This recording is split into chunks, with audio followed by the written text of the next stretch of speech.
আসসালামু আলাইকুম রহমতুল্লাহ।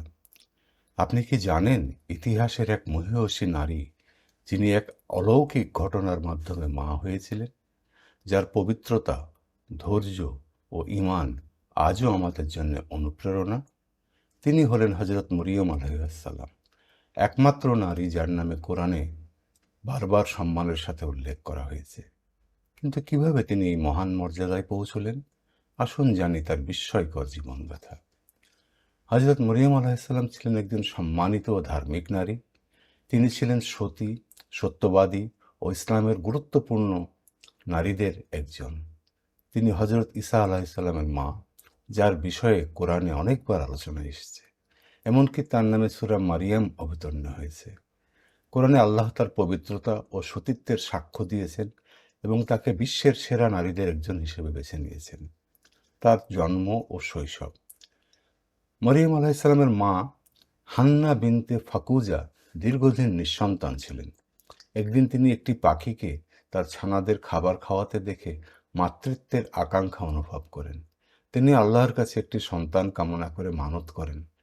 যদি তিনি একটি পুত্র সন্তান পান, তবে তাকে বাইতুল মুকাদ্দাসের খেদমতে উৎসর্গ করবেন। আল্লাহ তার দোয়া কবুল করেন এবং তিনি গর্ভবতী হন। কিন্তু গর্ভকালেই তার স্বামী ইমরান মারা যান। যখন হান্না কন্যা সন্তানের জন্ম দেন, তখন তিনি কিছুটা হতাশ হন, কারণ তিনি ভেবেছিলেন শুধুমাত্র পুত্র সন্তানগণই মসজিদের খেদমতে নিয়োজিত হতে পারে। তবুও তিনি কন্যার নাম মারিয়াম রাখেন এবং আল্লাহর আশ্রয়ে তাকে সোপর্দ করেন। আল্লাহ মরিয়মকে গ্রহণ করেন এবং বিশেষভাবে লালন পালন করেন। মহানবী জাকারিয়া আলাইহিসসালাম ছিলেন তার অভিভাবক। তিনি যখনই মরিয়মের ইবাদতখানায় যেতেন, সেখানে অজানা উৎস থেকে রিজিক বা খাদ্য দেখতে পেতেন। তিনি জিজ্ঞেস করলে মরিয়ম আলাইহিসসালাম বলতেন, এটা আল্লাহর পক্ষ থেকে। আল্লাহ যাকে চান অগণিত রিজিক দান করেন। অলৌকিক গর্ভধারণ ও ঈসা আলাইহিসসালামের জন্ম। একদিন মরিয়ম আলাইহিসসালাম ইবাদতে মগ্ন ছিলেন। তখন জিবরাইল আলাইহিসসালাম তার কাছে এক সুদর্শন পুরুষের রূপে আসেন। তিনি ভয়ে আল্লাহর আশ্রয় প্রার্থনা করেন। তখন ফেরেশতা জানান তিনি আল্লাহর পক্ষ থেকে এসেছেন এবং মরিয়ম আলাইহিসসালামকে একটি পবিত্র পুত্র সন্তান দান করবেন। মরিয়ম আলাইহিসসালাম বিস্মিত হয়ে বলেন, আমার কিভাবে সন্তান হবে, যখন কোনো পুরুষ আমাকে স্পর্শ করেনি এবং আমি ব্যভিচারিণী নই? তখন ফেরেশতা বললেন, এটি আল্লাহর ইচ্ছায় ঘটবে। তিনি যাকে চান, যেভাবে চান সৃষ্টি করতে পারেন। এরপর অলৌকিকভাবে মরিয়ম আলাহিসাল্লাম গর্ভবতী হন এবং হজরত ঈসা আলাহিসাল্লামের জন্ম দেন। তার মৃত্যু। হজরত ঈসা আলাহিসাল্লাম যখন আসমানে তুলে নেওয়া হয়, তার 5 বছর পর হজরত মরিয়ম আলাহিসাল্লাম মৃত্যুবরণ করেন। সে সময় তার বয়স ছিল আনুমানিক 53 বছর। অনেকের মতে তার কবর দামেস্কে অবস্থিত। ফেরেশতা জিব্রাইলের আগমন।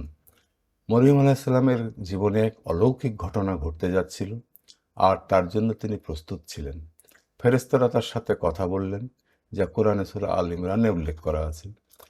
হে মরিয়ম, আল্লাহ তোমাকে বেছে নিয়েছেন এবং তোমাকে পবিত্র করেছেন এবং বিশ্বের সব নারীদের মধ্যে শ্রেষ্ঠত্ব দান করেছেন। তাই তুমি তোমার রবের ইবাদতে লেগে থাকো, সিজদা করো এবং রুকু করো। যখন জিবরাইল আলাইহিসসালাম মরিয়মের কাছে এলেন, তখন তিনি আল্লাহর ইবাদত করছিলেন।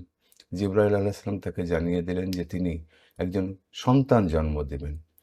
এই ঘটনা সূরা মরিয়মে উল্লেখ আছে। মরিয়ম নিজেকে সবার থেকে আলাদা করে নিলেন। তখন আল্লাহ তার কাছে একজন ফেরেশতা পাঠালেন। তিনি মানুষের মতো রূপ নিয়ে তার সামনে এলেন। মরিয়ম ভয় পেয়ে গেলেন। আমি দয়াময় আল্লাহর আশ্রয় চাই। যদি তুমি আল্লাহকে ভয় করো, তাহলে দূরে চলে যাও। ফেরেশতা বললেন, আমি তোমার রবের পাঠানো দূত। আমি তোমাকে একটি পবিত্র সন্তান দেওয়ার সুসংবাদ দিতে এসেছি। মরিয়ম বিস্মিত হয়ে বললেন, আমি কিভাবে মা হব, যখন আমাকে কোনো পুরুষ স্পর্শ করেনি এবং আমি কোনো খারাপ কাজও করিনি? ফেরেশতা উত্তর দিলেন, এটা আল্লাহর সিদ্ধান্ত। তিনি যা চান তা সহজেই করতে পারেন।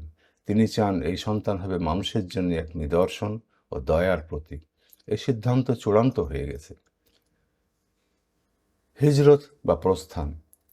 হজরত মরিয়ম আলাহিসাল্লাম নবজাতক ঈসা আলাহিসাল্লামকে নিয়ে মিশরে চলে যান এবং সেখানে ঈসা আলাহিসাল্লাম বেড়ে ওঠেন, কারণ ইহুদিরা তার রাজত্ব ও সম্পদের জন্য ভয় পেয়ে যায়।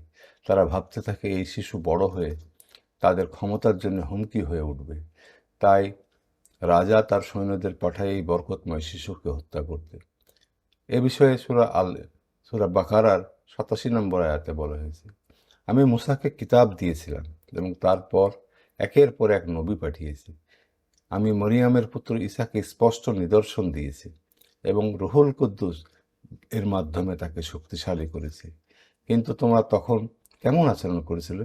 যখনই কোনো নবী এমন কিছু নিয়ে আসতেন যা তোমাদের মনমতো ছিল না, তখন তোমরা অহংকার করেছিলে, অনেক নবীকে তোমরা মিথ্যা বলেছ এবং অনেককে তোমরা হত্যা করেছ।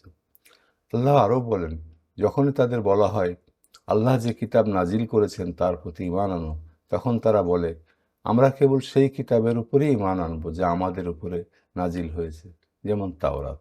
অথচ কুরআনও সত্য এবং এটি তাদের নিজেদের কিতাবকেও সমর্থন করে। হে নবী, তুমি তাদের জিজ্ঞেস করো, তোমরা যদি সত্যিই ঈমানদার হও তাহলে আগের নবীদের কেন হত্যা করেছিলে?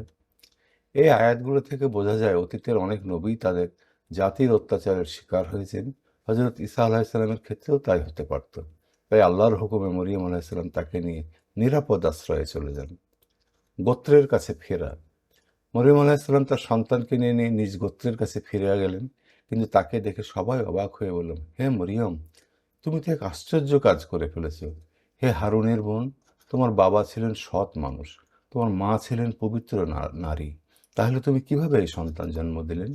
মরিয়ম কোনো কথা না বলে শুধু শিশুটির দিকে ইঙ্গিত করলেন। তখন তারা বলল, আমরা কিভাবে ছোট শিশুর সঙ্গে কথা বলবো?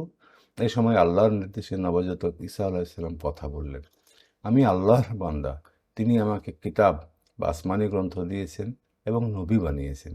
তিনি আমাকে যেখানেই রাখুন না কেন সেখানে বরকত দিয়েছেন। আমাকে আজীবন নামাজ পড়তে ও জাকাত দিতে বলেছেন।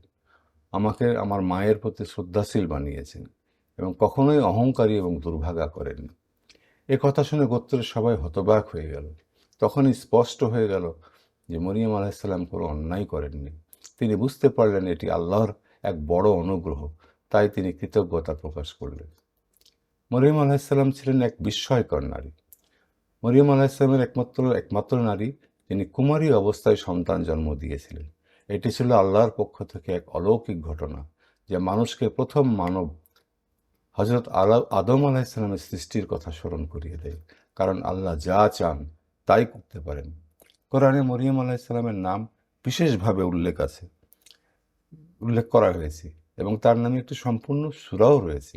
তিনি ছিলেন বিশ্বের নারীদের মধ্যে সর্বশ্রেষ্ঠ।